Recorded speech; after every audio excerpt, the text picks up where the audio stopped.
In Western Sydney, on a hot, dry October long weekend, thousands of Muslims are getting together for a family conference with a distinctly Islamic vibe.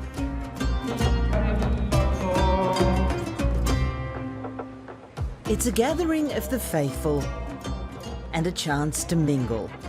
Hey brother, you have to come to camera. And no one mingles better than Imam Shadi Alsuleiman. Dr. Munib, he's the medical doctor. Excellent job. In the Australian Muslim community, Imam Shadi Alsuleiman is a household name.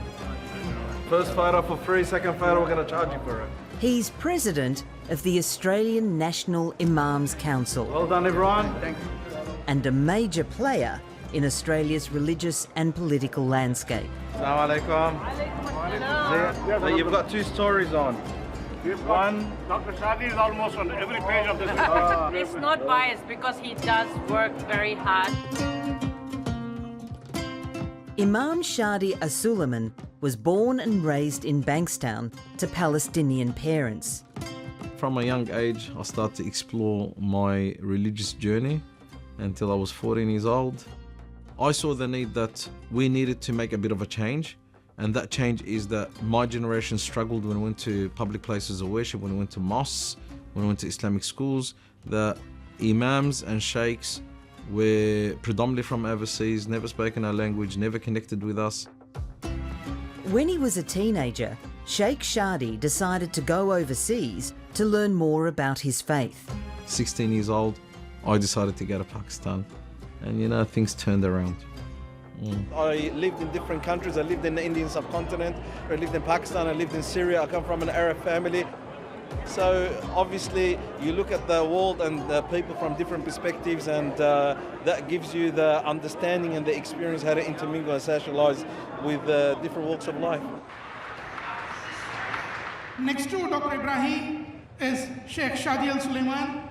Sheikh Shadi has been a partner of the IFAM convention and has been a source of inspiration for all of us here in Australia within IFAM as well. Under Sheikh Shadi's leadership, over 200 Australian Muslim communities have united. He's founder of one of Australia's largest youth centres known as UMA in Sydney. I'm not worried about me, and I'm not worried about you. Nor that I'm really worried about your children. But frankly speaking, I am extremely worried about your grandchildren. And no one can put their hand up right now to say, I can guarantee that my grandchildren will grow up to be Muslims. Australia's first homegrown Imam is on a mission to keep young Muslims in the faith. We want to safeguard and protect and preserve Islam for generations to come to the end of time here in Australia. By advocating an Australian-made version of Islam. But he's facing huge challenges as Australia rapidly becomes a secular country. The youth face many challenges in this day and age.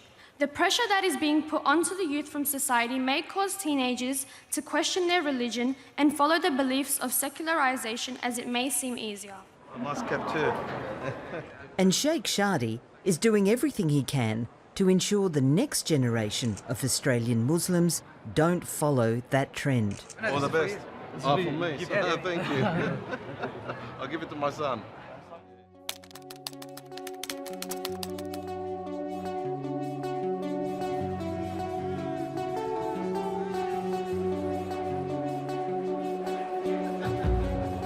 Sheikh Shadi has been preparing for this night for years.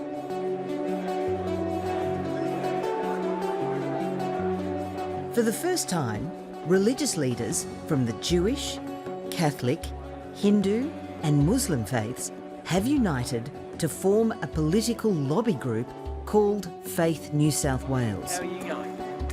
They're developing policies to combat Islamophobia and anti-Semitism and the vexed issue of religious freedom. All we're aiming for is to make sure that faith communities do practice their faith freely and safely.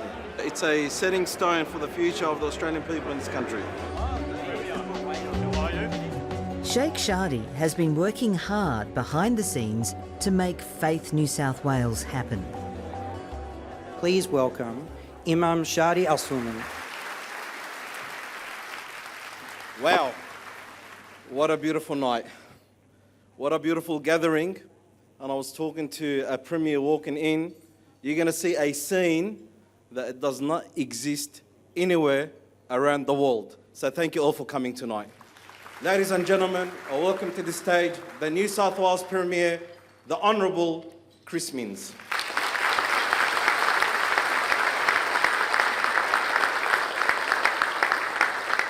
The leaders in this room routinely, daily, at their services from Friday to Sunday night, practice a culture of pulling us together. And they do it by talking with one another in a continual dialogue that is as important as it is rare around the world. You built something really, really special here, and you should be very proud of everything that you've done. And we are so proud to put some formal structures around it. Congratulations.